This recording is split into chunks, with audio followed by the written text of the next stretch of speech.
अमावस्या की रात थी। आसमान पर काले बादल झूल रहे थे और पूरा गांव नींद में डूबा हुआ था। तब केतन अपने हाथ में लालटेन लिए बगीचे की ओर बढ़ रहा था। उसके कदमों की आवाज उस सन्नाटे को चीर रही थी जो कानों में सीटी की तरह बज रहा था। बगीचे का दरवाजा चर्र की आवाज से खुला और एक ठंडी हवा का झोंका आया जिसने केतन की रीढ़ में सिहरन दौड़ा दी। पेड़ ऐसे झुक रहे थे कि मानो उसकी शाखाएं आगे बढ़कर केतन को पकड़ ले। अंदर घुसते ही केतन ने देखा हर तरफ मुरझाए फूल, सूखी पत्तियां और पेड़ों की जड़ों से लटकती सड़ी गली रस्सियां थी। एक तेज अजीब गंध उसके नथुनों में घुस गई, मानो कोई चीज मिट्टी में दबी सड़ रही हो। अचानक उसकी लालटेन की लौ फड़फड़ाई और बुझ गई और चारों तरफ अंधेरा छा गया। तभी एक हल्की सी आवाज गूंजी, आ गए। केतन ने ठिठक कर पीछे देखा। अंधेरे में एक परछाई खड़ी थी, एक लंबी हिलती डुलती और भयानक चेहरे वाला राक्षस। उसने देखा कि उस राक्षस की गर्दन टेढ़ी है, मानो किसी ने रस्सी से खींच कर लटका दिया हो। कौन हो तुम? केतन की आवाज में कंपन थी। परछाई हंसी, लेकिन वो हंसी नहीं थी, बल्कि मानो हजारों सड़े गले लाशों का कराह हो। फिर राक्षस ने धीरे से कहा, क्यों आया है? डर को देखने या उसकी गोद में सोने? केतन की तो सांसें अटक गई। राक्षस धीरे धीरे उसकी ओर बढ़ने लगा। उसके कदमों की आवाज ठक ठक ठक ठक ठक ठक जैसे किसी भारी चीज को घसीटते हुए आ रही हो। अचानक जमीन के नीचे हलचल हुई। केतन ने देखा कि बगीचे की मिट्टी उखड़ रही है।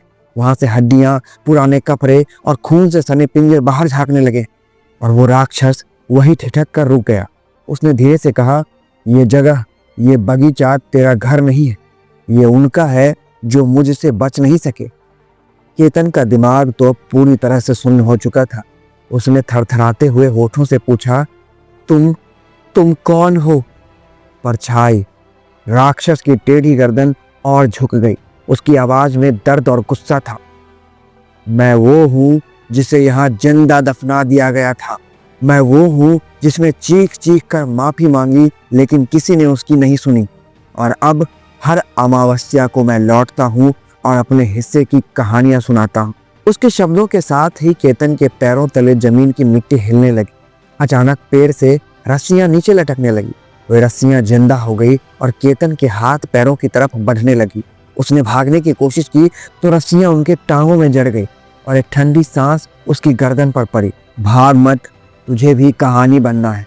केतन चीख उठा, लेकिन उसकी आवाज घने अंधेरे में घुल कर रह गई। रस्सियां उसके पैरों में लिपट गई और उसे जमीन की ओर खींचने लगी। नीचे से कंकालों के हाथ बाहर आए। केतन का दिल तेजी से धड़क रहा था। उसकी आंखों के सामने वो राक्षस झुककर बोला, तूने कभी सोचा है जब तू मर जाएगा तो तेरी कहानी कौन सुनाएगा? अगली सुबह जब गांव वालों ने बगीचे का दरवाजा खुला पाया तो वो अंदर झांक कर देखे तो वहां बस एक लालटेन था और मिट्टी पर खरोचों के निशान। केतन कभी नहीं मिला। उसके माँ बाप उसे महीनों तक ढूंढते रहे, लेकिन बगीचे के आसपास से गुजरते ही उन्हें लगता कोई हल्की सी हंसी हवा में तैर रही हो। कहते हैं अब हर अमावस्या की रात वहां से किसी के खुरदरे पैरों की आवाजें आती हैं। गांव के लोग आज भी बगीचे के पास जाने से डरते हैं, क्योंकि जो बगीचे में एक बार समा गया वो कभी वापस नहीं लौटा। और अगर ये कहानी आपको पसंद आई हो तो प्लीज़ आप हमारे चैनल को सब्सक्राइब करें और वीडियो को लाइक करें। आपका बहुत बहुत धन्यवाद।